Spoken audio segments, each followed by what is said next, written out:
আসসালামু আলাইকুম। বাংলাদেশে এবং বাংলাদেশের বাইরে বাঙালি ভাষাভাষী এবং আমাদের এই পৃথিবীর যে কোনো সচেতন মানুষ যে আসলে সত্য অনুসন্ধানে রত আছেন, তাদের সকলকে আজকে কল রাশেকের এই পডকাস্টের প্রথম পর্বে আমি উদাত্ত নিমন্ত্রণ, আহ্বান অথবা উষ্ণ অভ্যর্থনা জানাতে চাই। ঠিক একই সাথে অনুষ্ঠানের প্রথমেই আমরা একটু ক্ষমা প্রার্থনা করতে চাই এই কারণে যে আজকে কল রাশেকের প্রথম পর্বে কিছুটা যান্ত্রিক ত্রুটির জন্য বিলম্ব হয়ে গেল। বিশ্বাস করি আগামী দিনগুলোতে সেটা হবে না এবং আজকের এই বিলম্বটাকে আপনারা ক্ষমা সুন্দর দৃষ্টি দিয়ে দেখবেন। আজকে আমি গর্বের সাথে বলতে চাই যে বাংলাদেশের আমি আমার এই কল রাশেকের পডকাস্টের যেই প্রোমো সেখানে বলেছিলাম যে সত্যভাষী নাট্যজন দুজন অত্যন্ত সম্মানী ব্যক্তি এখানে আছেন। প্রথমে আমি জনাব মামুনুর রশিদ, লেখক, নির্দেশক, অভিনেতা, তার সাথে পরিচয় করিয়ে দিতে চাই এবং আমি বিশ্বাস করি তিনি বাংলাদেশ সহ এই উপমহাদেশ সমস্ত পৃথিবীর ইতিহাসের যে একটা ব্যবচ্ছেদের জায়গা রয়ে গেছে সেটাকে তিনি খুব নিবিড়ভাবে আলিঙ্গন করেন, ধারণ করেন। আজকের অনুষ্ঠানে আমার সাথে অংশগ্রহণ করার জন্য আপনাকে অনেক অনেক ধন্যবাদ। আপনাকেও ধন্যবাদ। এবং আজকে আমাদের সাথে একইভাবে আজাদ আবুল কালাম পাবেল ভাই, সরি, কারণ আমি আসলে আমার জন্য পডকাস্টে প্রথম, এর আগে আমি অনেক টক শো করেছি, but I was not in a position of being a host. তো একটু ভুল ত্রুটি হতেই পারে। তো উনিও এখানে আছেন। I am very honoured. আপনাকে অনেক অনেক ধন্যবাদ আজকে এখানে অংশগ্রহণ করার জন্য। আপনাকেও ধন্যবাদ। তো আমরা মূলত এই পডকাস্টটি চালু করেছি একটা খুবই সরল এবং মহৎ উদ্দেশ্য নিয়ে। সেটা হচ্ছে যে এই সমস্ত পৃথিবীতে যাই হচ্ছে, আমাদের দৈনন্দিন জীবনের যত চ্যালেঞ্জ আমরা যা মোকাবেলা করি, যে ট্রায়ালস অ্যান্ড ট্রিবুলেশনস, এটাকে যদি বুঝতে হয় তাহলে আসলে ইতিহাসটাকে ঘেঁটে আসতে হবে এবং ইতিহাসের মাঝে অনেক সত্য নিহিত রয়েছে, যে সত্য বারবার ঘুরে ফিরে আমাদের কাছে আসে। এবং সেই জায়গা থেকে কল রাশেক অনুষ্ঠানটির অন্যতম একটি লক্ষ্যই হবে আমাদের বাংলাদেশের বিশেষ করে নতুন প্রজন্ম, তাদের কাছে আমরা তুলে ধরতে চাবো পৃথিবীর এক প্রান্ত থেকে আরেক প্রান্তে কোথায় কি ঘটেছিল, কেন ঘটেছিল, এই ধরনের একটা বিশ্লেষণধর্মী একটা প্রেক্ষাপট বা ন্যারেটিভ। এবং আমি খুব আনন্দের সাথে বলতে চাই যে গত ঈদ উল ফিতরের তৃতীয় দিনে আমার সৌভাগ্য হয়েছিল জনাব মামুনুর রশিদের কোম্পানি নামক একটি মঞ্চ নাটক দেখার, এবং আমি অভিভূত হয়েছি, আমি আপ্লুত হয়েছি এবং আমি অনেক অজানা তথ্যের সাথে পরিচিত হয়েছি। এবং যদিও এই মঞ্চ নাটকটি খুবই প্রচলিত একটি ঘটনা, যেটা গ্রাম বাংলার সকলেই মনে করেন জানেন, অর্থাৎ east India company, Robert Clive থেকে লর্ড ক্লাইভ, নবাব সিরাজউদ্দৌলা, আলীবর্দী খাঁর, হয়তো বা এটাকে কি বলা যেতে পারে, একটা গল্প। কিন্তু আসলে এর মাঝে যে আরও অনেক সত্য নিহিত আছে এবং আপাত দৃষ্টিতে নগ্ন চোখে আমরা যা দেখি তা হয়তো বা সত্য নয়, আরও কিছু জানার রয়ে গেছে। সেই জায়গা থেকে আমি মনে করি আজকের অনুষ্ঠানের বিষয় লুণ্ঠনের সংস্কৃতি, অর্থাৎ ইস্ট ইন্ডিয়া কোম্পানি তো এই দেশে এসেছিলেন লুণ্ঠন করার জন্যেই, কিন্তু শুধু যে ইস্ট ইন্ডিয়া কোম্পানি লুণ্ঠন করেছিল তা না, লুণ্ঠন হয়েছে, লুণ্ঠন হচ্ছে, আগামীতে যাতে লুণ্ঠন না হয় সেই প্রচেষ্টাই আমাদের থাকবে এবং সেই জায়গা থেকে একটু সত্য উদ্ঘাটন করা, একটু সত্য নিয়ে নাড়াচাড়া করার একটা চেষ্টা থাকবে। আমি শুধু একটা ব্যাপারে এই পডকাস্টে আলোকপাত করতে চাই। আমরা মুক্ত মতামতকে একেবারেই খোলা হৃদয়ে স্বাগত জানাই, কিন্তু ভাষা হতে হবে মার্জিত, শালীন। যারাই আজে বাজে ভাষা অর্থাৎ প্রফিনিটি ব্যবহার করবেন, আমাদের অ্যাডমিন যারা এখানে আছেন তাদের কাছে আমি অনুরোধ করব তাদেরকে ব্লক করতে হবে এবং depending on your verbal assault বাংলাদেশের প্রচলিত আইনের প্রয়োজনে আমরা আশ্রয়ও নিতে পারি। কারণ আমরা মনে করি এই অনুষ্ঠানটি এটা আমার একার নয়, এটা আজকের সম্মানিত দুজন অতিথি তাদের নয়, এই অনুষ্ঠানটি যারা দেখবেন, পরবর্তীতেও যারা দেখবেন, যারা সত্য জানতে চান, তাদের সকলের দ্বিমত করার সুযোগ রয়েছে, ডিসকোর্সের সুযোগ রয়েছে, বিতর্কের সুযোগ রয়েছে। এটাই গণতন্ত্র, এটাই সামনে বিকশিত হওয়ার জায়গা। তো আমরা আসল আলাপে যেতে চাই। তো আপনারা সকলেই শুনেছেন যে আজকের অনুষ্ঠানের বিষয়বস্তু হচ্ছে লুণ্ঠনের সংস্কৃতি। তা আমরা জানতে চাই এই যে কোম্পানি নাটকটি যে আপনি মঞ্চস্থ করলেন, এটার প্রেক্ষাপট এবং আপনারা দুজনেই বাংলাদেশের সংস্কৃতি এবং বাংলাদেশের ইতিহাস খুব নিবিড়ভাবে পর্যবেক্ষণ করেছেন, ধারণ করেছেন। তা আপনারা যদি একটু আমাদের সাথে শেয়ার করেন। ঠিক আছে, ধন্যবাদ। আমি একটা বিষয় খুব লক্ষ্য করে ব্যথিত হই, দুঃখিত হই। সেটা হচ্ছে যে আমাদের সমাজে ইতিহাস চর্চাটা খুব কম। নিকট ইতিহাস, 2 দিন আগের ঘটনা, এগুলি নিয়ে যতটা আলাপ আলোচনা হয়, আমি দেখেছি যে আমাদের এখানে একটা ঐতিহাসিক যে বাস্তবতা, যে বাস্তবতার মধ্যে আমরা বসে আছি, সেইটা নিয়ে কোনো আলোচনার তাগিদ অনেক শিক্ষিত লোকও অনুভব করেন না, আমাদের যারা সংস্কৃতি কর্মী তারাও অনুভব করেন না। তো এই কারণে আমি চেয়েছি যে ইতিহাস নিয়ে, এবং ইতিহাস আমাদেরকে কোথায় নিয়ে গিয়েছে, এখন আমরা কোথায় আছি, কোথায় ছিলাম, এই বিষয়গুলোকে নিয়ে একটা নাটক করা যায় কীভাবে। এবং সেই কারণেই কোম্পানি নাটকটি মঞ্চে নিয়ে আসা। যে কোম্পানি নাটকের আসলে সূচনা হচ্ছে 1744 সাল, আজ থেকে 267 বছর আগের ঘটনা। তো এই যে ঘটনাটি ঘটল, ইংরেজরা দিয়ে কী বলে মাদ্রাজ উপকূল দিয়ে যে ঢোকার পরে তারা কলকাতায় যে তাদের ব্যবসা বাণিজ্য স্থাপন করতে শুরু করলো, এবং সেইখানেই নবাব সিরাজউদ্দৌলার সাথে একটা সংঘাতের সূচনা হলো। এবং সিরাজ তখন কিন্তু বাংলায় মানে পুরো বাংলার বড় বড় শহরগুলিতে, যেমন মুর্শিদাবাদ তো পরে রাজধানী হলো, আগে রাজধানী হয়েছিল 1610 সালে ঢাকায় যখন ইসলাম খাঁ রাজধানীটা করলেন, রাজমহল থেকে নিয়ে এসে রাজধানীটা করলেন, সেই রাজধানী করার পরে আবার মুর্শিদকুলি খাঁর সময় এটা চলে যায় মকসুদাবাদ, যেটা পরবর্তীকালে মুর্শিদাবাদ, এখানে চলে গেল। তো এখন সারা পৃথিবীর বাণিজ্যের কেন্দ্র ছিল কিন্তু একসময় ঢাকা। বছরে 1 কোটি টাকার কাপড়, শুধু মসলিন না, কাপড় এখান থেকে কিন্তু রপ্তানি হতো।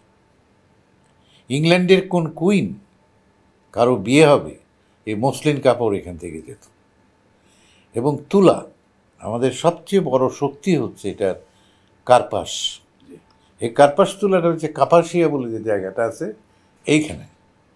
এবং এই যে যারা জামদানি অথবা মসলিন তৈরি করত, তাদের জন্য একটা উপযোগী আবহাওয়াও ছিল এই শীতলক্ষার পারে, শীতলক্ষা এবং বুড়িগঙ্গার পারে। সেই পানিটা প্রয়োজন, সুতা যেখানে ভেজাবে, এবং একটি মেয়ে যার বয়স 11 কি 12, সদ্য রজস্বলা হয়েছে, সেরকম একটি মেয়েকে দিয়ে এই সুতাটা পরীক্ষা করতে হতো যে সুতাটা মিহি কতটা। এবং আমাদের এই চকবাজারে, যে চকবাজার প্রতিষ্ঠা করলো মানসিংহর সময় থেকে, মানসিংহ এসেছিল এখানে 12 ভূঁইয়াদের শায়েস্তা করতে। তো 12 ভূঁইয়াদের, তো তখন এই যেটা পুরনো সেন্ট্রাল জেল, এই জায়গায় ওনার তাঁবুটা পড়েছিল। তো সেনাবাহিনীর লোকদের খাবার দাবার একটা বাজার দরকার, তখন এই চক বাজার, সব জায়গায় মোগলরা যেখানে গেছে, এটাও একটা ফার্সি শব্দ, চক বাজার। তো চক বাজারটা হলো, এবং এই চক বাজারে মানে অনুমান করতে পারেন যে তখনকার দিনে এই ভেসে এই কি বলে নৌকায় ভেসে সেই আর্মেনিয়া থেকে, যেটা আর্মানি টোলা, আর্মেনিয়াতে একটা যুদ্ধ হয়েছিল, সেই যুদ্ধের পরে আর্মেনিয়ান বণিকরা সারা বিশ্বে ছড়িয়ে পড়ল। ঢাকাতেও তাদের একটা বড় ঘাঁটি হলো, আর্মেনিয়ান চার্চ, আর্মানি টোলা, এইসব হলো। এবং এই আর্মেনিয়ানরাই কিন্তু এই ধোলাই খাল বলে যে খালটা ছিল ঢাকা শহরের পানি নিষ্কাশনের জন্য, সেটাও তারা করেছে।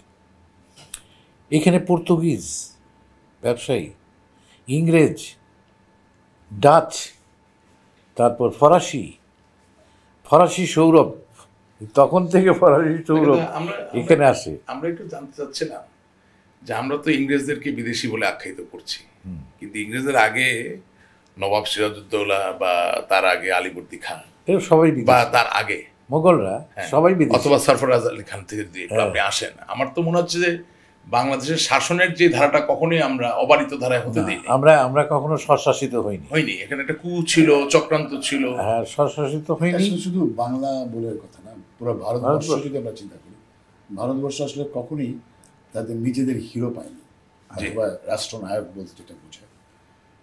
কখনো মানে হয়েছে, দু একজন হয়েছে, কিন্তু তারা ওই ফ্লারিশ করতে যা বোঝায় যেটা, সেটা হয়নি। কিন্তু যার ফলে হচ্ছে মোগল বলি আমরা, অথবা ইংরেজরা বলি, তারা ফরাসিরাও তো এসেছিল, তারাও তো ব্যবসা করে, তাদের যদি ওই শক্তি থাকতো তারাই হয়তো, কারণ তারা করেছে না, পণ্ডিচেরিতে তাদের কাছে তারা রাখতে পেরেছে।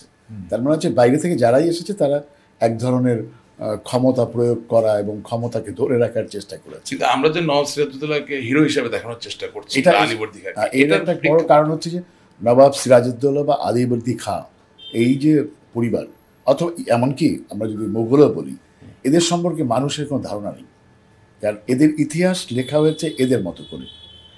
আর এদের মানুষের সাথে যোগাযোগের ব্যাপারটাও ছিল খুবই কম, যে মানুষকে যে সে চিনবে, মানুষকে যে জানবে। আমরা কি একটু জানতে পারি এই পডকাস্টের মাধ্যমে তাদের সম্বন্ধে? আপনাদের তো একটা নিবিড় আন্ডারস্ট্যান্ডিং। যেমন হচ্ছে যে মামুন ভাই যেটা বলছিলেন কোম্পানি নাটকটা নিয়ে, আমরা যদি একটু ফোকাস করি যে লুণ্ঠনের দিকে যদি যেতে চাই, এখন লুণ্ঠন অনেক রকমের হতে পারে। আপনি কোনো কিছু লুট করে আপনার ঘরে রেখে দিতে পারেন, আবার আপনি লুট করে আরও বেটার কোনো জায়গায় পাঠিয়ে দিতে পারেন। তা আমরা এই লুটের ক্ষেত্রে যেটা দেখেছি, আমরা পূর্ববর্তী যারা এই ইন্ডিয়া শাসন করেছে তাদের বিরাট একটা অংশ, যদি মুঘলদের কথা বলি আমরা, এমনকি আমরা সিরাজউদ্দৌলার কথাও যদি বলি, আলীবর্দী খাঁ, ওনারা লুট করে কিন্তু ঘরে রেখেছে। হ্যাঁ, এটা তুমি খুব ইম্পর্টেন্ট একটা জায়গায় এসছো। সেটা হচ্ছে যে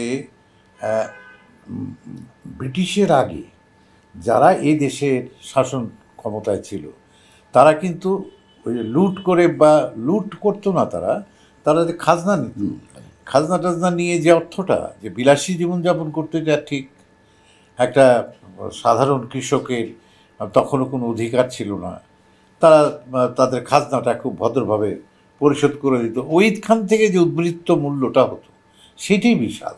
কিন্তু ওইটা দিয়ে ওরা তাজমহল করেছে, ওইটা দিয়ে ওরা গোয়ালিয়র দুর্গ করেছে, ওইটা দিয়ে তারা রাস্তাঘাটের উন্নয়ন করেছে, এবং কাজী প্রত্যেকটা জায়গায় প্রাসাদ করেছে, হ্যাঁ, প্রাসাদ তৈরি করেছে।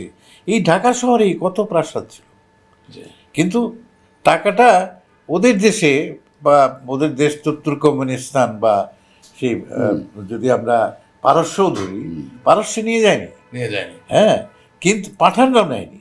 আচ্ছা, একটা পাঠানদের মধ্যে তো একজন বড় শাসক ছিলেন শেরশাহ, যিনি মারা গেলেন অকস্মাৎ। শেরশাহ সেও কিন্তু নেয়নি।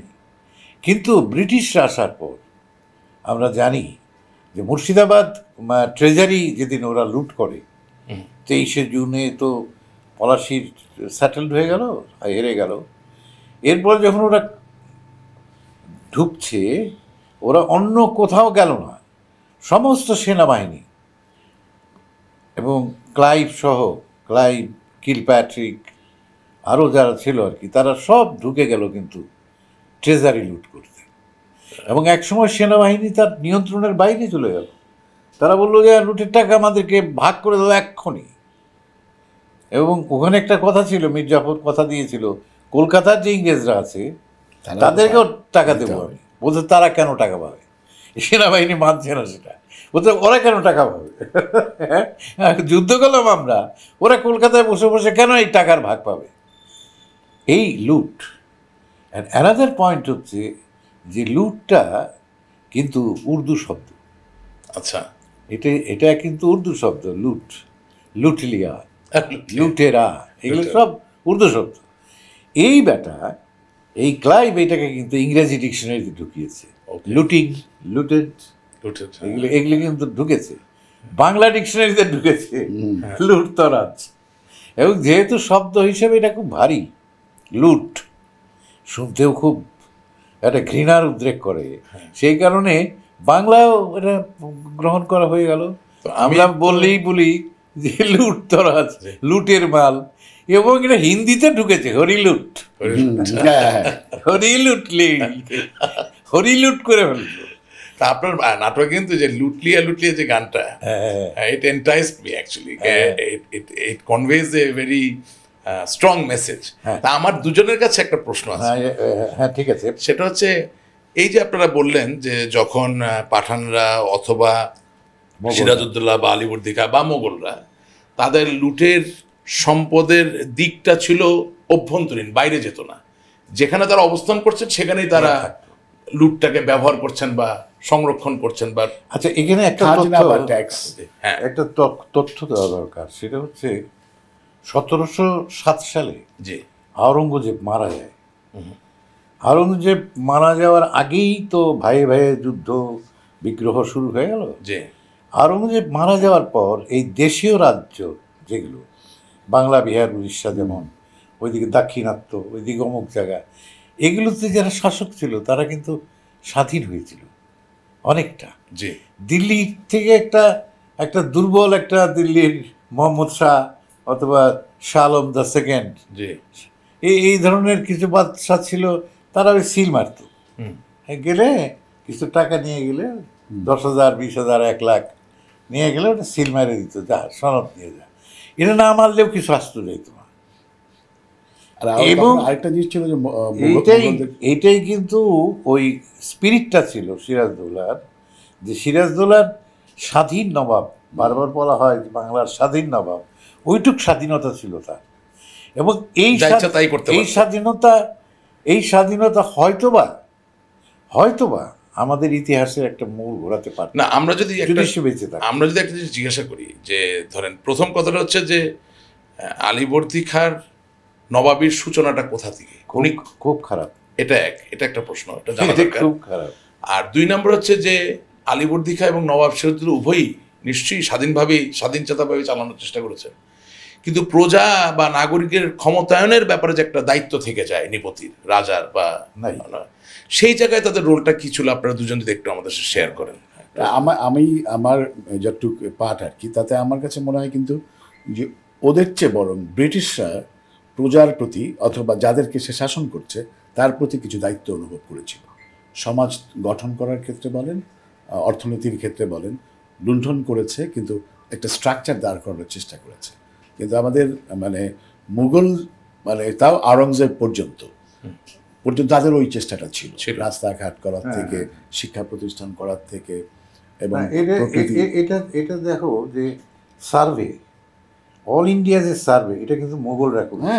আজকে যে খতিয়ান, আমাদের বলি খতিয়ান, মৌজা, এমনকি ক্যালেন্ডার, বাংলা ক্যালেন্ডার করা, এবং ট্যাক্সের টাকাটা, তারা কিন্তু এটা বিশ্বাস করতো ট্যাক্সের টাকাটা টোটালটা আমরা ভোগ করব। এবং আওরঙ্গজেব সম্পর্কে যে কথা আছে যে উনি টুপি সেলাই করে জীবিকা নির্বাহ করতো, কোরআন শরীফ নকল করতো, ইট ইজ ফ্যাক্ট। কারণ যে টাকা তার ট্যাক্স আসতো যুদ্ধ করে শেষ। কিন্তু আমরা একটু আলীবর্দী খাঁ, সিরাজউদ্দৌলা, মির্জাফর, ঠিক আছে, এই রসায়নটা একটু বুঝতে চাচ্ছি।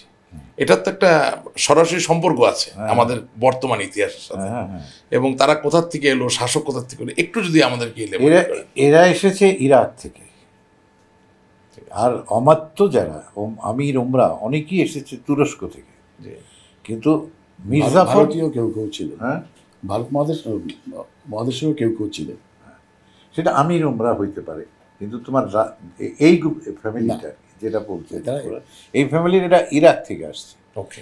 এবং এরা ইরাক থেকে আসছে দিল্লিতে, এবং আলীবর্দী খাঁ ছিল বার টেন্ডার, তাই নাকি? সম্রাটের ড্রিঙ্ক করতো, এবং খুব ভালো চেহারা। এই দেখে খাওয়াইলে ওই যেহেতু খাওয়াচ্ছে সম্রাটকে, তো সে খুব খুশি হয়ে বলছে, তুমি কি চাও? দিলদুরিয়া লোক। তো বলছে, আমাকে একটা ভালো চাকরি দেন, আমি সেনাবাহিনীর চাকরি করো। তখন বললো, তুমি বিহার যাও, পাটনায়। আচ্ছা। সে পাটনায় আসলো। পাটনায় এসে সে তার বুদ্ধি অমুক তমুক এগুলি খাটায় টাটে সে আস্তে আস্তে সেনাপতি হয়ে গেল। জমাদার, জমাদার থেকে সুবেদার, সুবেদার থেকে অমুক তমুক করে করে, এবং সেখানে সে খুব দক্ষতা দেখালো। বিশেষ করে তখন প্রায়ই বর্গির হামলা হতো বাংলায়, and this person was a great hero, যে সে বর্গি বিনাশ করে দিয়েছিল। ওকে, ভাস্কর পণ্ডিত, যার নেতৃত্বে বর্গিরা আসতো, তাদের নিয়ে শেষ করে এদের শেষ করছে। শেষ করার পর তো তার একটা বিরাট শক্তি। এখন বাংলা বিহার সুবে বাংলার নবাব কিভাবে হবে? সরফরাজ খা ছিল তখন সুবে বাংলার নবাব। সরফরাজ কুকুরে ফেললো, ও মানে আলীবর্দী খাঁ কি করলেন? সরফরাজ খার বিরুদ্ধে, আচ্ছা। মেরে ফেললো, মেরে ফেললো। মেরে ফেলে, হ্যাঁ, বীর বিক্রমে। কিন্তু সরফরাজ খার পক্ষেও অনেক সেনাপতি দাঁড়িয়েছে, আচ্ছা, তাদেরকেও সে পরাস্ত করেছে। পরাস্ত করে একেবারে বীর বিক্রমে মুর্শিদাবাদে ঢুকে গেল। আচ্ছা। এখন ওনার ছিল 3 কন্যা। কসেটি, ওই সময় মির্জাফর কি ছিল? মির্জাফর তার ভগ্নিপতি, তার একটা স্টেপ সিস্টার না, কিন্তু সরফরাজ খার দরবারে কি মির্জাফরের কোনো মির্জাফর চাকরি ছিল। মির্জাফর সেনাপতি, ও সেও সেনাপতি সেও সেনাপতি আচ্ছা। হয়েছিল। হয়েছিল সেনাপতি, সে একটা লাফাঙ্গা লোক ঘুরে বেড়াচ্ছে পাটনার রাস্তায়, যে লোকটা কোথায়? এই লোকটার চেনা চেনা মনে হচ্ছে, যে হুজুর আমি তো আপনার সাথেই ইরাক থেকে এসেছিলাম দিল্লিতে, দিল্লির থেকে আবার আসছি। আচ্ছা আসো, দেখা করো আমার সাথে। প্রথমে সৈনিক, তারপরে রিসালদার, তারপরে মুখটা তো মুখটা করতে করতে সেও কিন্তু সেনাপতি হয়ে গেল। ওকে, দেখতে হ্যান্ডসাম। ওনার আলীবর্দীর একটা স্টেপ সিস্টার ছিল, তাকে বিয়ে দিল তার কাছে, ভগ্নিপতি। একেতে ভগ্নিপতি, তারপরে আবার সেনাপতি। হ্যাঁ, তো এবং সে বর্গির হামলার সময় তার গল্প খুব যে সে পলাইছে সব যুদ্ধ থেকে। কাওয়ার্ড লোক মির্জাফর। মির্জাফর, আচ্ছা কিন্তু বুদ্ধি ছিল। আচ্ছা, কাওয়ার্ড লোকদের কিন্তু বুদ্ধি থাকে।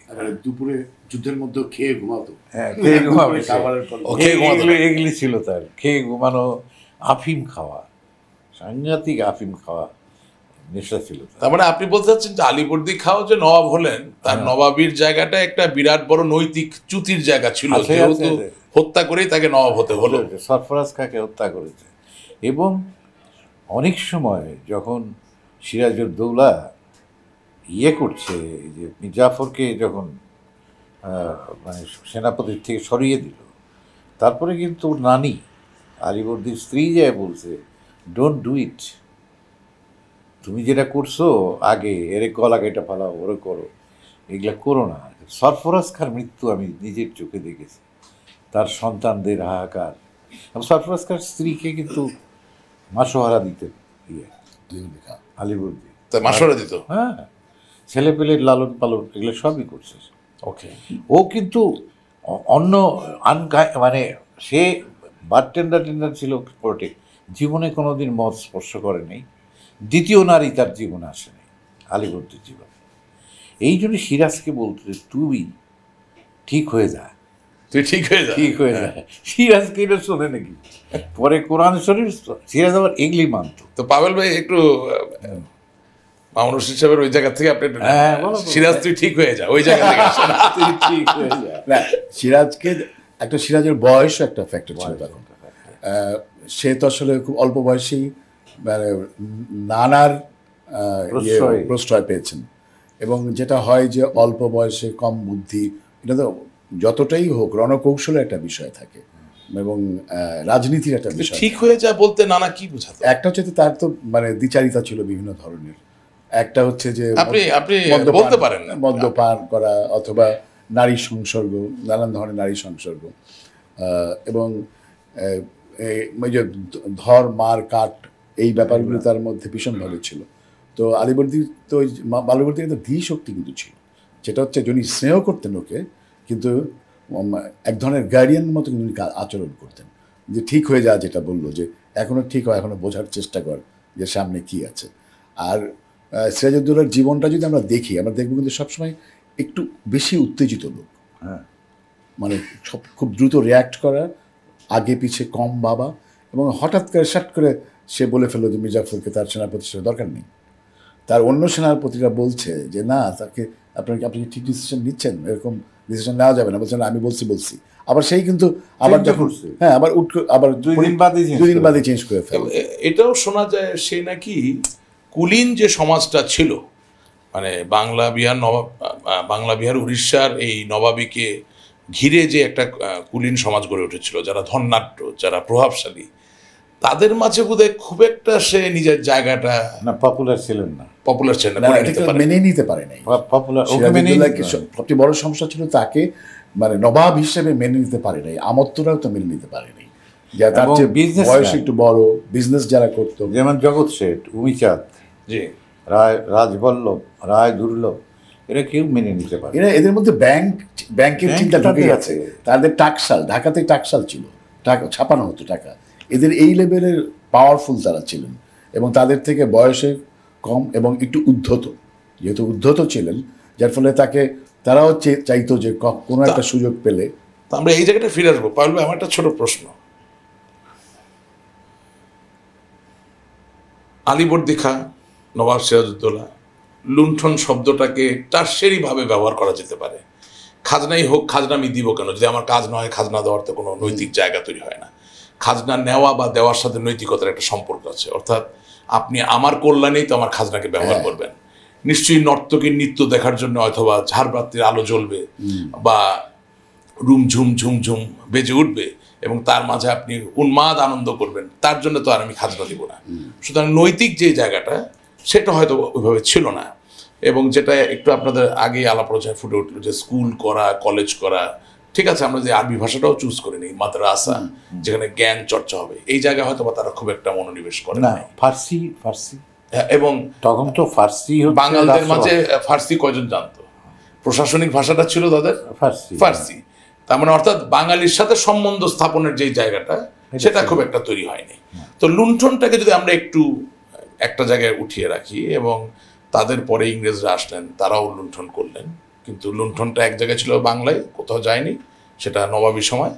ইংরেজের সময় লুণ্ঠনটা চলে গেল ইংল্যান্ডে বা যুক্তরাজ্যে। এরপরে তো আমরা জানি যে বাংলাদেশ স্বাধীন হলো এবং পশ্চিম পাকিস্তানের আমাদের শাসন করছিলেন, এবং বইয়ের ভাষায় যা পাই যে এই বাংলার থেকে লুণ্ঠিত সম্পদ ওই পশ্চিম পাকিস্তানে যেত। আজকের প্রেক্ষাপট কি? আজকে যখন আমরা স্বাধীন বাংলাদেশে লুণ্ঠন কি হয়? স্বাধীন বাংলাদেশে লুণ্ঠনের স্বাধীনতা আছে। বিচার আমাদের বিচার ব্যবস্থা আছে, সবকিছু আছে, কিন্তু বিচার ব্যবস্থার মধ্যে লুপহোলস আছে। সেই সুযোগগুলো যারা আর লুণ্ঠন, আমার কাছে যেটা মনে হয় এটা এমন একটা প্রবৃত্তি। এখন কখনো কখনো আমার মনে হয় যে ইংরেজদের লিগেসি তো আমাদের থাকার কথা ছিল না, তাই না? কিন্তু কিছু একটা আমরা পেয়েছি। জেনেটিক্যালি চিন্তা করলে ওরা তো আমাদের কেউ না, কিন্তু ওদের মতো লুণ্ঠন আমরা কেন শিখলাম?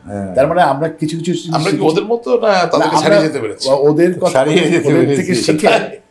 থেকে শিখে ওদেরকে ছাড়িয়ে যেতে। ইয়েতে ট্র্যাজেডি অফ লর্ড ক্লাইভ কোন জায়গায়, যে সে লর্ড হলো, জি, লর্ড হওয়ার পর তার ইমপিচমেন্ট হচ্ছে। কারেক্ট। ইমপিচমেন্টটা ঠিক আছে, এটা আইনি প্রক্রিয়া, কিন্তু ইংল্যান্ডের অভিজাত পরিবারগুলো তাকে প্রচণ্ড ঘৃণা করত, একেবারে প্রত্যাখ্যান করেছিল। হ্যাঁ, তাকে কোনো দাওয়াতে গেলে আলাদা হয়ে একলা বসে আছে বেচারা, এমনকি কোনো সরাইখানাতে গেল তার সাথে কেউ কথা বলতো না। এই যে হেট্রেটটা, এডমন্ড বার্কের ওই সময়টা, এই যে মানে হেট্রেটটা, এটা কিন্তু মূল্যবোধ রক্ষা করতে সাহায্য করে। যেমন আমরা আমাদের বাল্যকালে দেখেছি 60-এর দশকে, 50-এর দশকে, একটা চোর বা একটা লুটেরা বা একটা খুনি, তার সাথে কেউ মানে আত্মীয়তা করবে না। হ্যাঁ, একটা করাপ্টেড অফিসার, হ্যাঁ, তাদের সাথে কেউ আত্মীয়তা করবে না। হ্যাঁ, এখন ব্যাপারটা উল্টা হয়ে গেছে। এবং এখানে যেটা বললো যে এই লিগাসি তো আমাদের পাওয়ার কথা না, কারণ আমরা তো ভুক্তভোগী, কিন্তু এই লিগাসিটা আমরা কেন পেলাম? এইটা আবার একটা মন ভাই ইয়ে আছে যে অত্যাচারিত যে হয় সে যে কখনো অত্যাচারী হবে না, এটা কিন্তু আমরা বলতে পারি না। দেখা যায় উল্টা হয়, সেও যখন পাওয়ার আসে না, দাসরা ক্ষমতায় এসে দেখা গেছে যে দাসরাও আবার সেই এর মতো বিহেভ। তো এই যে আমরা স্বাধীন বাংলাদেশে যেটা হলো, একটা শ্রেণী তৈরি হলো মন ভাই। আমার নিজের যেটা এই অ্যানালিসিস যেটা হচ্ছে এই শ্রেণীটা হঠাৎ করে ওঠা, এদের কিন্তু আপনি এলিট বলতে পারবেন না, সেই অর্থে পূর্ববঙ্গে এলিট তখন কিছু ছিলই না, এই 2-4টা ফ্যামিলি ছাড়া। হঠাৎ কিছু লোক উঠলো এবং তারা তাদের প্রথম যে জিনিসটাকে তারা কেটে ফেললো সেটা হচ্ছে এথিক্স, ন্যায় নীতি। এই শব্দগুলোকে তারা ভাবলো যে এইটা হচ্ছে জীবনের সবচেয়ে বড় প্রতিবন্ধকতা, এবং এইটা ফেলে দিয়ে আপনি যদি এটা ফেলে দিতে পারেন তাহলে কিন্তু আপনি অনেক কিছু করতে পারবেন। যেমন হচ্ছে যে আপনি যদি মনে করেন আমার কোনো এথিক্সের দরকার নেই, এটা দরকার নেই, তখন হচ্ছে আপনার মানে চোখ তো খুলে গেল, আপনার তো কোনো ইনহিবিশন থাকবে না, আপনার কোনো কিছু নিয়ে আপনার কোনো সংস্কার থাকবে না। যেমন হচ্ছে আপনি একবার থাপ্পড় কাউকে মেরে ফেললে তারপরে কিন্তু কখনো হবে না যে এই হাত আর চলবে না, তখন তো শুরু হয়ে গেল চলা। তো এই লুণ্ঠনের প্রক্রিয়াটাও এরকম হচ্ছে, দেখা যায়। আর তো খুব ভালো তো লাগে, আমি ধরেন এইমাত্র কফি খাচ্ছি, এখন কফির থেকেও আরও ভালো কিছু যদি আমি যদি পেয়ে যাই সহজে, একটু বুদ্ধি খাটালেই, তাহলে আমি ওটার দিকে যাব। এই অল্প সহজে বুদ্ধি খাটিয়ে টাকা উপার্জন করা অথবা সম্পদ আহরণ করার কে আমরা একটা সময় পর্যন্ত এগুলোকে আসলে পেট্রোনাইজও করেছি রাজনৈতিকভাবে। রাজনৈতিকভাবে পেট্রোনাইজেশন তো সাংঘাতিকভাবে হয়েছে। পেট্রোনাইজেশন তো ওখান থেকেই আসে। যেমন আমি আজকে আমার চট্টগ্রামে একটা সেমিনার ছিল, সেমিনারের বিষয়টা ছিল যে শিল্পীর নাগরিক দায়। তো শিল্পী, ঠিক আছে, শিল্পীর নাগরিক দায় তো আছে একটা জিনিস। আমরা সেখানে বলার চেষ্টা করেছি যে আমরা খুব কষ্ট করে স্বাধীন হয়েছি, এখন নাগরিক দায় মানে নাগরিক কিছু অধিকার আমি পেয়েছি, একটা সংবিধান পেয়েছিলাম, আমি নাগরিক হয়েছিলাম এই দেশে। তারপরে সেই সংবিধানটাকে কাটা ছেঁড়া করে এবং সে পুরনো জায়গায় আবার ফিরেও যেতে পারলাম না আমরা, সংবিধান গেল। এখন আমার দায়টা কি? আমি কি লুণ্ঠন করব, লুণ্ঠন করে বিদেশের টাকা পাচার করব? কিন্তু এইটা স্বাধীনতা চেয়েছি আমরা। কিন্তু বঙ্গবন্ধুর নেতৃত্বে যে বাংলাদেশটা আমরা পেলাম, আমাদের জাতির পিতা, এবং অবশ্যই 30 লক্ষ শহীদের আত্মাহুতি, 2.5 লক্ষ মা বোনের সম্ভ্রম, সেই জায়গা থেকে যখন আমি চিন্তা করি, আপনার এই কথাটাই আজকে মনে হলো যে আমার পডকাস্টটা অনেকটাই সফল ইতিমধ্যেই। কারণটা হচ্ছে যে আমাদের তো ওই স্বাধীনতা থাকার কথা ছিল যেখানে আমরা শিল্প চর্চা করতে পারবো, আমাদের ওই স্বাধীনতা থাকার কথা যেখানে আমরা শিল্পী সৃজন করতে পারবো, বিজ্ঞান চর্চা করতে পারবো, জ্ঞান চর্চা করতে পারবো, যেখানে সমাজে প্রতিনিয়ত ভালো ভালো ব্যাপারে ডিসকোর্স থাকবে, তাই না? তো ওই স্বাধীনতার জায়গায় আপনি আজকে বলে বসলেন যে লুণ্ঠনেও স্বাধীনতা আছে। না, আমাদের ডিসকোর্সগুলি পাল্টে গিয়েছে, একেবারে পাল্টে গেছে। আর আপনি যারা বলছিলেন যে আমাদের শিল্পী, যে সে আরও কীভাবে শিল্পী তৈরি করা যায়, করা যায়, এইটা আমাদের রাষ্ট্রযন্ত্র এবং রাজনীতির ক্ষেত্রে এটা আসলে কোনোভাবেই তারা বুঝতে পারেননি যে একটা দেশের পরিচয় শুধু তার রেলগাড়ি দিয়ে হয় না, অথবা সে এরোপ্লেন বানাতে পারে এটা দিয়ে হয় না। তার পরিচয়ের জন্য হচ্ছে দেখাতে হয়, ওই যে থিয়েটার দেখতে হয়, গান, ওই দেশের গানের কি এই ব্যাপারে আমরা একটু শুনতে চাই। What should be done? আমার মনে হয় মামুন ভাই যে এই যে আমরা যে এই জায়গা থেকে একদম সরে গেলাম, এমনকি আমাদের যে ভিত্তিটা হয়েছিল, এমনকি এই এতগুলি বছর পাকিস্তানের আন্ডারে থাকার পর শিল্প সাহিত্যের যে ভিত্তিটা তৈরি হয়েছিল, চমৎকার। হ্যাঁ, এবং প্রতিবাদী একটা তুমি প্রথমেই দেখো 47-এর পরে আমাদের নেতৃবৃন্দ বুঝতেই পারলো যে একটা স্বাধীনতার নামে একটা বঞ্চনা হয়েছে, আমাদের ভাষা কেড়ে নিচ্ছে, আমাদের সম্পদ কেড়ে নিচ্ছে। হ্যাঁ, এবং কি চমৎকার চমৎকার গান তৈরি হয়েছে, কবিতা তৈরি হয়েছে, উপন্যাস তৈরি হয়ে গেছে, ছোট গল্প তৈরি হয়েছে। হ্যাঁ, এবং এই যে তখনকার নেতৃবৃন্দের যে ছুটে চলা, এই যে প্রথম যে আওয়ামী মুসলিম লীগ যেটা হলো, মৌলানা ভাসানী এবং বঙ্গবন্ধু শেখ মুজিবুর রহমান, তাদের এবং শামসুল হক সাহেব, তাজউদ্দিন সাহেব আসতেছে ছাত্র, এই যে একটা লোক কার কোথায় বিপদ ঝাঁপিয়ে পড়ছে, সেই সমস্ত জায়গায় যাচ্ছে, একজন রাজনীতিবিদের যেটা কাজ সেগুলো হচ্ছে। এবং 60-এর দশকে রবীন্দ্রনাথকে বন্ধ করা হলো, না এটা করা যাবে না, সমগ্র জাতি ঐক্যবদ্ধ হয়ে গেল। তারপরে যে আন্দোলনগুলো 60-এর দশকে হয়েছে, কি কি কি দারুণ তার মানে ইম্প্যাক্ট সোসাইটিতে, লক্ষ লক্ষ লোক রাস্তায় নামছে, কারফিউ ভঙ্গ করতেছে, কারফিউর নামই শুনিনি আমরা। দেখতাম যে আর্মি নামছে, তো সব পালানোর কথা, পালানো তো দূরের কথা, কারফিউ ভেঙে ফেললো। কি দুর্বার স্বাধীনতার জন্যে মানে মানুষের কিন্তু আকাঙ্ক্ষা তাহলে ওই সাংস্কৃতিক চর্চা এখন নাই কেন? নাই। এই এটা সাংস্কৃতিক কি এই কারণে যে আপনারা আপনাদের রাজনৈতিক বন্ধুদেরকে দূরে ঠেলে দিয়েছেন, অথবা আপনাদের রাজনৈতিক বন্ধুরা আপনাদেরকে দূরে ঠেলে দিয়েছে? হ্যাঁ, রাজনীতি এবং সংস্কৃতি যখন পাশাপাশি যায়, অধিকাংশ ক্ষেত্রে রাজনৈতিক কর্মীরা সংস্কৃতি কর্মীদের কাছে আসে, চিরদিন এসেছে। আপনার কাকমারিতে যে সম্মেলন হয়েছিল, সে কাকমারি সম্মেলনের তোরণ হয়েছিল, তোরণ, এক একটা তোরণের নাম হয়েছিল রাজনীতিবিদ এবং সাহিত্যিকদের নামে। লর্ড বায়রন তোরণ, হ্যাঁ, শেক্সপিয়ার তোরণ, মৌলানা রুমি তোরণ, আবার এদিকে লেলিন তোরণ। হ্যাঁ, ওয়ান্ডারফুল। এই যে এবং সাহিত্যিকরা সেই সম্মেলনে হ্যাঁ, এসেছিলেন। তারাশঙ্করকে নিয়ে আসা হয়েছিল, মিশর থেকে একজন ডান্সার আসছিল, আচ্ছা, করাচির থেকে একজন ডান্সার আসছিল, কবিরা আসছিল, উর্দু কবিরা এসছিল, হ্যাঁ, আবার পলিটিশিয়ানরা এসছে। না আমি আপনার তো এই যে, এবং আমি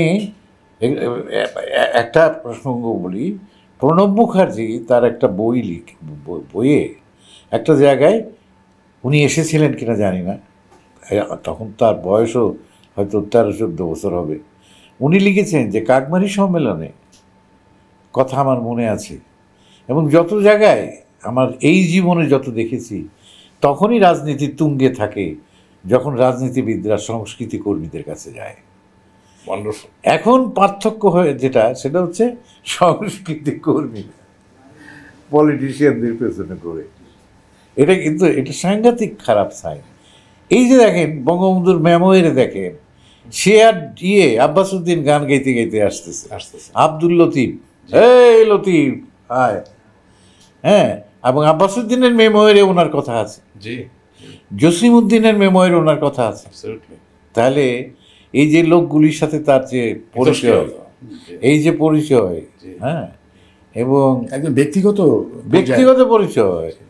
আমি যেমন পাগল ভাইকে বলতেছিলাম, আপনার নাটকটা যখন দেখতে গেলাম, নাটকের শেষে আপনার সাথে দেখা হলো, খুব ভালো লেগেছে।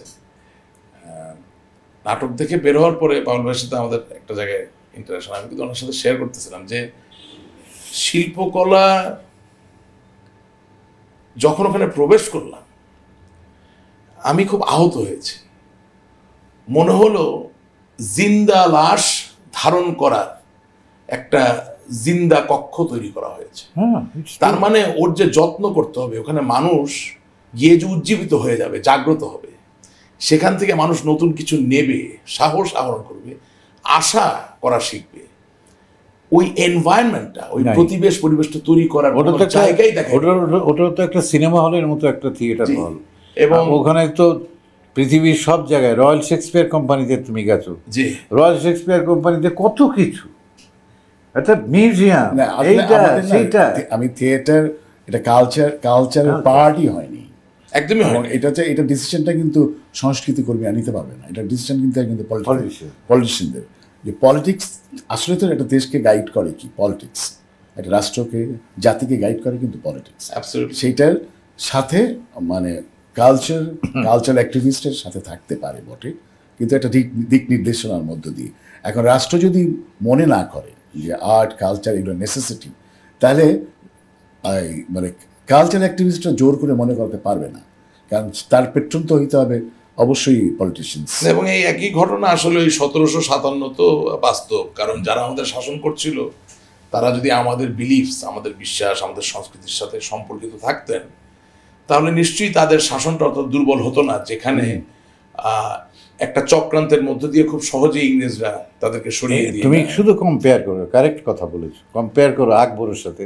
জি, আকবরের সময় কি করলো, শ্রেষ্ঠ শিল্পীরা দিল্লিতে তখন ভারতবর্ষের সমস্ত রত্নগুলিকে সে চিনছে, টোডর মহল, আবুল ফজল একদিকে, তারপরে যে সঙ্গীতে তানসেন তো হঠাৎ করে গজানো ব্যাপার না, তানসেনের সাথে আরো কয়েক হাজার শিল্পী।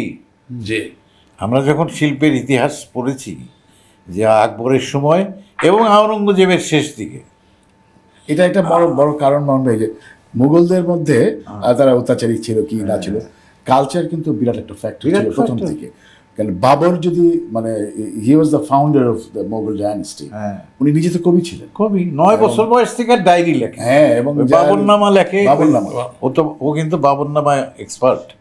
ও বাবরনামা করেছে, তো প্রোডাকশন করেছে জাপানে, যে তো বাংলাদেশে জাপানে গিয়ে করেছে। হ্যাঁ, এটা ফেলোশিপ ছিল। তো বাবরনামা আমি পড়েছি কিছুটা, পুরোটা পড়তে পারিনি। তো বাবরের যে 9 বছর বয়সের যে ডায়েরিগুলো, এবং সে যুদ্ধ করছে এবং কীরকম তার, সে বাবর যখন কাবুল থেকে দিল্লির পথে আসতেছে তখন হঠাৎ তার পানি পিপাসা লাগছে। তো একজনটা ডেকে বলছে যে আমার পানি পিপাসা লেগেছে, একটা ডাব জাতীয় কী আছে ভারতবর্ষে, নিয়ে আসো তো। সঙ্গে সঙ্গে তো 30, 40, 50 জন লোক দৌড় দিছে, দৌড় দেওয়ার সঙ্গে ঘোড়া নিয়ে ছুটছে, এই দাঁড়াও দাঁড়াও দাঁড়াও, আমার তৃষ্ণা মিটে গেছে, এখন খেতে হবে না, চলো। রাত্রিবেলায় সেনাপতি জিজ্ঞেস করছে যে হুজুরে আলা, আপনি এরকম করলেন কেন? বলছে আমি টের পেয়েছি যে বাবর ডাব খাইতে যাইছে, তার ফলে কত বাড়ি লুণ্ঠিত হবে, কত নারীর ইজ্জত নষ্ট হবে, কত ডাব গাছ মাটিতে লুটোপুটি খাবে, কত ছিন্ন মস্তা ঘুরে বেড়াবে, দরকার নাই। এই যে মুঘলদের প্রথম থেকে কিন্তু আর্ট কালচার এগুলির প্রতি ভীষণ আগ্রহ ছিল। মিনিয়েচার, আমি যে পেন্টিং এর ক্ষেত্রে বলি, যদি মিনিয়েচার ইন্ট্রোডিউস করার থেকে এটাকে একটা ফ্লারিশ জায়গায় নিয়ে যেত। জাহানারা তো ছিল আর্টিফ্যাক্টের কারখানা, মানে কারখানা ছিল, সে বিদেশে এক্সপোর্ট করতো, ব্যবসা ছিল তার, ব্যবসায় ছিল তার। তাহলে আপনার কোম্পানি নাটকের শেষে যখন একজন কালো টাকার মালিক, যিনি মানি লন্ডারিং বা অর্থ পাচারের সাথে জড়িত, যিনি সরাসরি লুণ্ঠনের সাথে জড়িত, তিনি যখন রবার্ট ক্লাইভ মানে লর্ড ক্লাইভের মূর্তিটা স্থাপন করছেন জাতীয় সংসদের সামনে স্থাপন করে সেটা আবার উদ্বোধন করতে গেলেন, হ্যাঁ স্যাটায়ার, সেই জায়গা থেকে যদি আমাদেরকে সম্পূর্ণভাবে ঘুরে যেতে হয়, তাহলে সাংস্কৃতিক চর্চাটা কি শুধু মঞ্চে, টেলিভিশনে এবং সোশ্যাল মিডিয়ায় থাকবে? এখন একটুখানি আমার দর্শক শ্রোতাদের সঙ্গে একটু সংস্কৃতির ব্যাপারটা একটু ক্লিয়ার করা দরকার। যেমন আমি এটা প্রায় চেষ্টা করি প্রফেসরদের, ছাত্রদের, বিশেষ করে মাস্টার যারা, তাদেরকে বোঝানোর যে সংস্কৃতি জিনিসটা খুব গোলমেলে, কিন্তু গোলমেলে মানে ওদেরকে জিজ্ঞেস করি যে তোমরা কীভাবে আসলা, বলো যে বাসে আসছে। তো বাসের সংস্কৃতিটা কি বলো তো? বাস মানে কি 4টা চাকা? বাস মানে কতগুলো সিট? বাস মানে একটা কন্ডাক্টর, একটা ড্রাইভার, এই বলে যে বাস একটা পরিবহন না? হ্যাঁ, অবশ্যই পরিবহন। এক কথায় তুমি বলে দিলে পরিবহন। বাসের সাথে কি কি সম্পর্ক আছে একটা বাসের সাথে? এই পার্টসগুলি তো আছেই, রাষ্ট্র আছে না এর সাথে, ট্রাফিক সিস্টেম আছে না, এটা একটা মালিক আছে, এবং এটা যারা ব্যবহার করে তারা নাগরিক। এখন আমরা একটু নেগেটিভ জায়গার থেকে আসি, বলতে পারে না যখন উত্তর, নেগেটিভ জায়গা। এই যে দুর্ঘটনা হয়, এই ঈদের সময় 712 জন মানুষ মারা গেছে, প্রতিদিনই মানুষ মারা যাচ্ছে, তোমাদের ভয় করে না? হ্যাঁ করে, একে মানে জোরে চালাইলে আমরা অস্থির হয়ে যাই।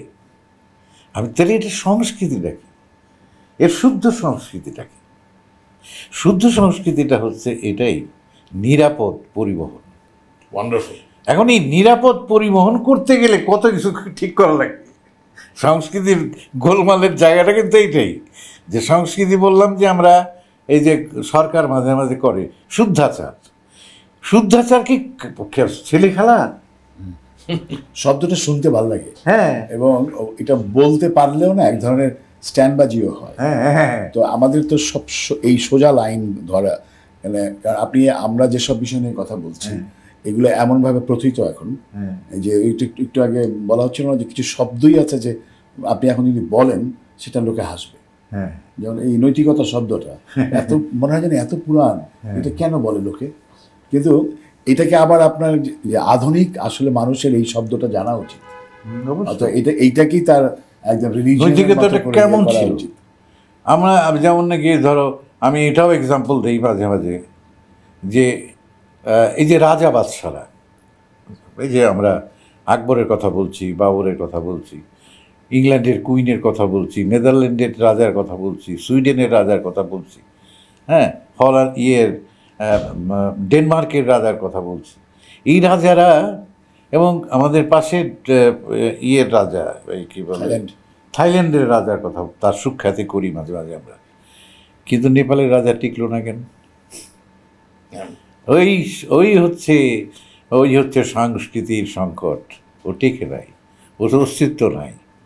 কিন্তু ইংল্যান্ডের একজন রাজা, সে কিন্তু রাজারা শত শত বছর ধরে একটা মূল্যবোধকে ধরে রাখার চেষ্টা করে। না, এটা আসলে ব্রিটিশ জাতিরা ধরে রেখেছে। হ্যাঁ, এটা ব্রিটিশ জাতি ধরে না না, জাতি তো রাজার ভূমিকা না থাকলে তো পারতো না। হ্যাঁ, রাজার ভূমিকা কি ওখানেও আমরা রাজার ভূমিকা কি এখন কিন্তু রাজার ভূমিকা নাই আসলে। সে একটা মানে শো পিস। কিন্তু এই রাজা কিন্তু ধরো 1000 বছর আগে, 1000 বছর আগে সকালবেলায় রাজা, বিকালবেলায় হলো চার্চ। ক্ষমতা চার্চ অফ ইংল্যান্ড, চার্চের হাতে, চার্চ অফ ইংল্যান্ডের জন্মই চার্চ অফ ইংল্যান্ড। এই যে আমাদের গ্যালিলিওকে ফাঁসি দিয়ে কি ক্ষমতা, এবং তার কাছ থেকে রাজা যে ক্ষমতাটা কেড়ে নিল কালক্রমে, একদিন দুই দিনে না, শত শত বছর ধরে স্ট্রাগল করে নিল, তাহলে প্রজাদের তার একটা সাপোর্ট ছিল। কিন্তু সেটা তো ছিলই। আর আরেকটা ব্যাপার ছিল যে বিশেষত ইংরেজ রাজাদের একটা খুব বিচক্ষণতার জায়গা ছিল। তারা বুঝতো যে প্রজার ভেন্টিলেট করার প্রয়োজন আছে, অর্থাৎ প্রজাকে শুধু আপনি প্রজা হিসাবে যদি দেখেন, সে যে কোনো সময় বিদ্রোহ করে বসতে পারে। সুতরাং তারা অক্সফোর্ড, কেমব্রিজ, চার্টারহাউস, ইটন, রাগবি, এই ধরনের অনেক সুপ্রাচীন বিদ্যালয়ের সুযোগ কিন্তু বিশ্ববিদ্যালয় করে দিয়েছে। লেখাপড়া করো, অঙ্ক শেখো, নাবিক হওয়া শেখো, যুদ্ধ করা শেখো, সমর বিদ্যা জানো, জাহাজ নাও আমার কাছ থেকে নিয়ে, এমনকি সম্পদ আহরণ করার জন্য বেরিয়ে পড়ো। যেমন east India company is a classic example of that kind of empowerment. অর্থাৎ প্রাতিষ্ঠানিকভাবে লুট শব্দটা ব্যবহার না করলেও লুট করার যত ধরনের জ্ঞান, যত রকম কৌশল সে তার প্রজাকে দিয়ে মোটামুটি। কিন্তু তার একটা লুটের হাতে দুইটা জিনিস, একটা হচ্ছে তলোয়ার, আরেকটা হচ্ছে কিন্তু শেক্সপিয়ার। অফকোর্স, সংস্কৃতি, ডেফিনেটলি। ওরা তো বারুদ এবং শেক্সপিয়ার একসাথে, বারুদ এবং শেক্সপিয়ার দুইটা একসাথে ইম্পোর্ট করতেছে। জি, দুইটাকে এক্সপোর্ট করছে। আর ক্রিশ্চিয়ানিটি, যেটা যেখানে দরকার, ক্রিশ্চিয়ানিটি নিয়ে যাচ্ছে, শেক্সপিয়ারও নিয়ে যাচ্ছে, বারুদও নিয়ে যাচ্ছে, তলোয়ারও নিয়ে যাচ্ছে। যেমন এই আফ্রিকানরা তো বলে যে আর্চ বিশপ এসে বললো চোখ বন্ধ করো, চোখ বন্ধ করলাম, বাইবেল পড়ো, বাইবেল পড়ালো, চোখ খুলে দেখি যে আফ্রিকা চলে গেছে। চোখ বন্ধ করে পড়তে আফ্রিকা চলে গেছে। 1980-র দশকে এই দেশে একটা ঘটনা ঘটেছিল। সেটা হচ্ছে যে আমি এতদিন বুঝতে পারতাম না কারণটা। আমি তখন বলতে গেলে শৈশবী। সেটা হচ্ছে অনেক কেন্দ্রীয় কারাগার থেকে বিভিন্ন কয়েদিদের, বিশেষত যারা ডাকাত, তারপরে ধরেন ম্যানস্লটার মানে ফার্স্ট ডিগ্রি মার্ডারের জন্য অ্যাকিউজ ছিল, তাদেরকে বলা হতো যে তোমরা যদি পার্বত্য চট্টগ্রামে গিয়ে আবার স্থাপন করতে রাজি হও, তাহলে তোমাদের যে 10 বছরের জেল সেটাকে আমরা কমিয়ে দিব বা মাফ করে দিব, তোমাদের যেটা 8 বছরের জেল সেটা আমরা কমিয়ে দিব বা মাফ করে দিব। এই ঘটনা আমি শুনেছিলাম, এটা বিচ্ছিন্নভাবেই আমার মনে রয়ে গিয়েছিল। কিন্তু যখন আমি দেখি যে ইংরেজরা যুক্তরাজ্যের বিভিন্ন জেলখানা থেকে কয়েদিদেরকে ডেকে এনে যে তোমরা জাহাজে করে যদি ইন্ডিয়ার পথে পাড়ি দাও এবং তোমরা যদি ইস্ট ইন্ডিয়া কোম্পানির জন্য চাকরি করো, তাদের সৈনিক হও বা তাদের স্টোর কিপার হও, তাহলে সেক্ষেত্রে তোমাদের যে সাজা সেটা আমরা মাফ করে দিব। তার মানে পৃথিবীর যেখানেই সাজা মওকুফের একটা সংস্কৃতি বিরাজমান, সেখানে প্রকারান্তরে লুট করার একটা সংস্কৃতিকে আবার মনে হয় উৎসাহিত করার একটা জায়গা থাকে। এবং ইংরেজরা ওই পথটা দেখিয়ে দিয়ে গেছে। অস্ট্রেলিয়াতে তাই, জি, এক্স্যাক্টলি। তো আমরাও এটার থেকে খুব যে ইমিউন বা ইম্পিউনিটি পেয়েছি তা না, আমরাও এটার শিকার হয়ে গেছি।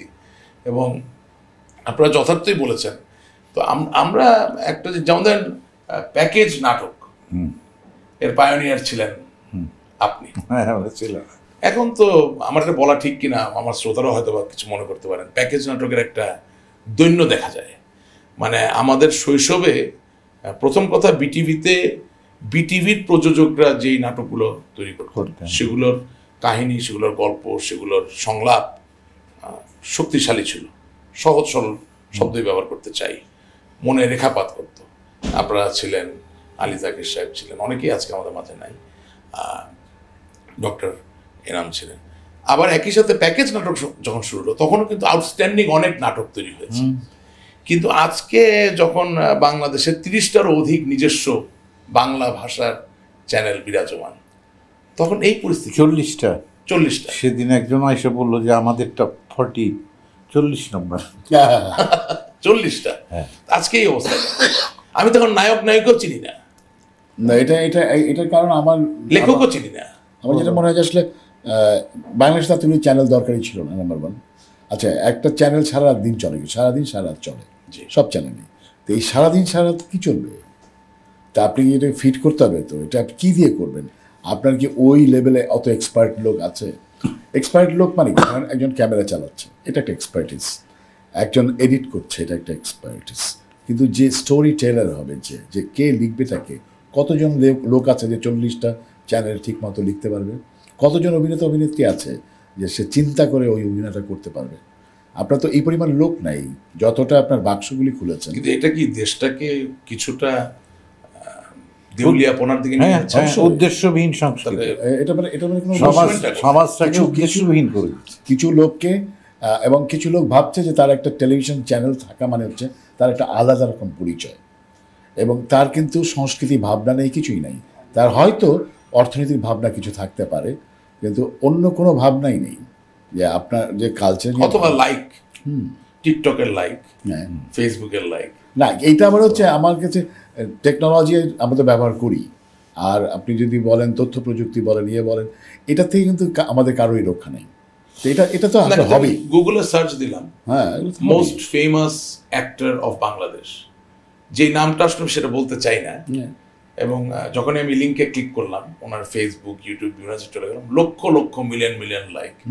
কিন্তু আমি তো অভিনয় খুঁজে পেলাম না, আমি তো অনুপ্রাণিত করার কোনো জায়গা খুঁজে পেলাম না। এমনকি শ্রাব্য শুনে শান্তি পাওয়ার মতো কোনো, ওইটা হচ্ছে অশান্তিটাই হচ্ছে এখন স্ট্যান্ডার্ড। অশান্তি, অসভ্যতা, এটা হচ্ছে স্ট্যান্ডার্ড। ওই যে মানবে কিছুদিন আগে একটা কথা তুলেছিলেন রুচির দুর্ভিক্ষ নিয়ে আর কি। এটা কিন্তু জাতিগত, একদম জাতিগত এটা হয়েছে। রুচির দুর্ভিক্ষের কথা যদি বলেন, আপনি বিটিভির কথা বলছিলেন না, বিটিভি একটা নাটকের কথা, আমি জাস্ট যে কোনো একটা নাটক চিন্তা করে দেখেন, যে নাটকটা আপনাকে অনেক কিছু শেখাতো, এমনকি ঘরের ইন্টেরিয়ার পর্যন্ত শেখাতো। মধ্যবিত্তের ঘরের ইন্টেরিয়ার কী হবে, উচ্চবিত্তের ঘরের ইন্টেরিয়ার কী হবে, সেখানকার আর্ট ডাইরেক্টরটা শেখাতো। একজন ছেলে কীভাবে কথা বলবে মার সাথে, টিচার কীভাবে ছাত্রের সাথে কথা বলবে, প্রেমিকা কী ভাষায় প্রেম করবে, সেটা কিন্তু বিটিভির সময়ে একটা স্ট্যান্ডার্ড মেনটেন শেখানো হতো কেন। আর এই জায়গা থেকে এখন উল্টো জায়গায় বেয়াদব। রুচির দুর্ভিক্ষ তো যখন তিনি বললেন, আমি দেখলাম যে উনি বিচ্ছিন্ন একটা দ্বীপে পরিণত হলেন। হ্যাঁ, না মনে মনে পাগলের প্রলাপ বকছে আর কি, পাগলের প্রলাপ অথবা মহাপাপ করেছে। হ্যাঁ, কিন্তু তারপরে না মামলার মানে এটা আছে যে মানে অনেক বড় সাপোর্টও পেয়েছেন, আমরা সবাই সোচ্চার হয়েছি। না, আমি বলতে চাচ্ছি যে আসলে যাদের কাছ থেকে সাপোর্টটা পাওয়ার দরকার ছিল, সেই জায়গার থেকে হয়তো আপনার সাপোর্ট তো নিশ্চয়ই পেয়েছে, আমাদের মনোগত সাপোর্টও ছিল এবং থাকবে। কিন্তু আজকে যেই জায়গাটা আমরা এসে দাঁড়ালাম, আসলে আমরা যদি সত্যিকার অর্থে দেশপ্রেমিক হই এবং আমরা যদি আমাদের সন্তানকে ভালোবাসি, তাদের জন্যই তো সব কিছু, সেই জায়গার থেকেও তো রুচির দুর্ভিক্ষতাকে চিরকালের জন্য প্রতিহত করা বড্ড প্রয়োজন। এখন আমরা কতটুকু জেনারেশন থেকে জেনারেশন চিন্তা করতে চাচ্ছি। এই যে রবীন্দ্রনাথ তার যে লাস্ট লেখা সভ্যতার সংকট, সেখানে বলছে যে আমার যৌবনে, কৈশোরে ব্রিটিশ আমাকে খুব ইংরেজি ভাষা, সাহিত্য, সঙ্গীত সব কিছু আমাকে কী আকর্ষণ করত, কিন্তু শেষে এসে বলছে এই ভারতবর্ষকে কোথায় রেখে গেল। অবশ্যই, একদম তাই। হ্যাঁ, একটা এই দেশের মানুষ দাঙ্গা করতেছে, ভাগ্যিস তার আগে মারা গেছে।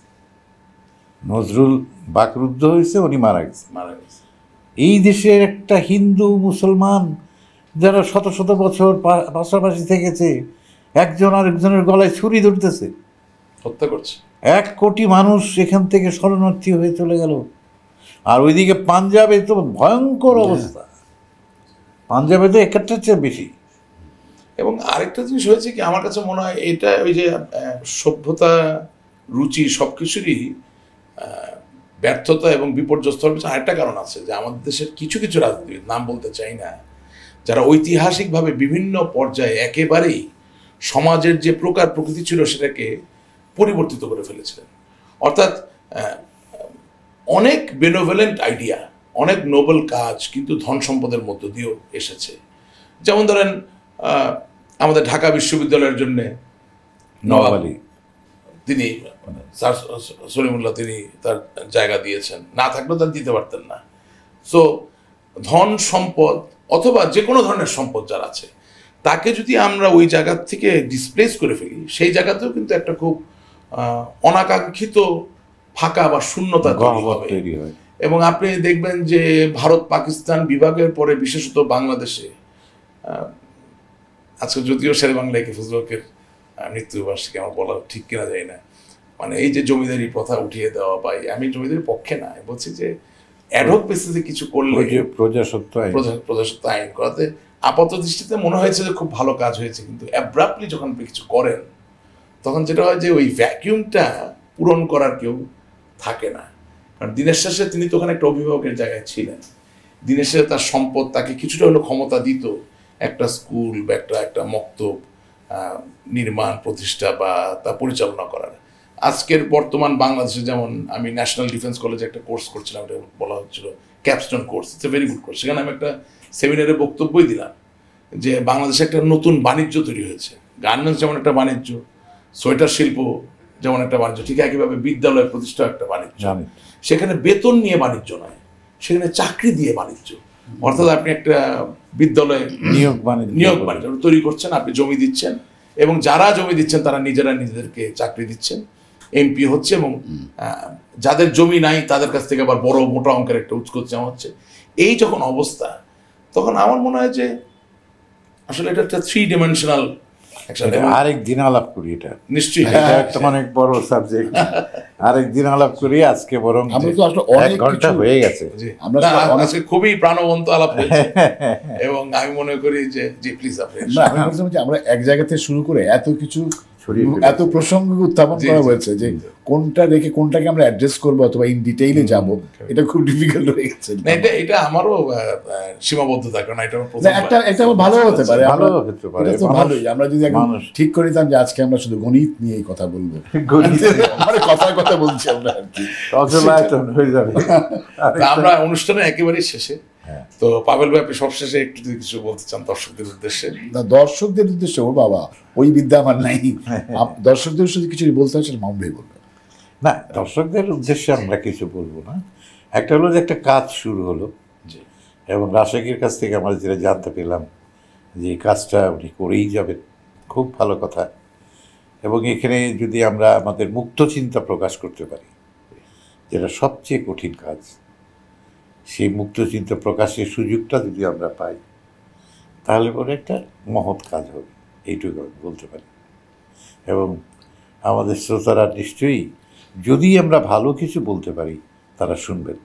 আমি হৃদয়ের অন্তঃস্থল থেকে আপনাদের দুজনকে আজকে অসম্ভব ধন্যবাদ দিতে চাই, কারণ শত ব্যস্ততার মাঝেও আপনারা আজকে আমাকে সময় দিয়েছেন। এবং আমাদের আলাপচারিতা অনেক লম্বা হয়েছে, কিন্তু এটা প্রথমবার পডকাস্টে আমার সরাসরি নিজের অংশগ্রহণ এবং আপনার সাথে ছিলেন। তো আমি এতটুকু কথা দিতে পারি যে মুক্ত চিন্তা, মুক্তভাবে সত্যের যে চর্চা, এটা আমার পক্ষ থেকে অব্যাহত থাকবে এবং আমিও আশা করব আপনাদের পক্ষ থেকে যে কোনো সহযোগিতা আমি পাবো। এবং আমি মনে করি বঙ্গবন্ধুর স্বপ্নের যে বাংলাদেশ, সেই বাংলাদেশের মুক্ত চিন্তা চর্চা করা ছাড়া আর কোনো বিকল্প আছে বলে আমার মনে হয় না। সেই জায়গা থেকে এই পডকাস্ট চলবে এবং আমরা চাই দর্শকদের মুখর অংশগ্রহণ। আপনাদের সকলকে ধন্যবাদ।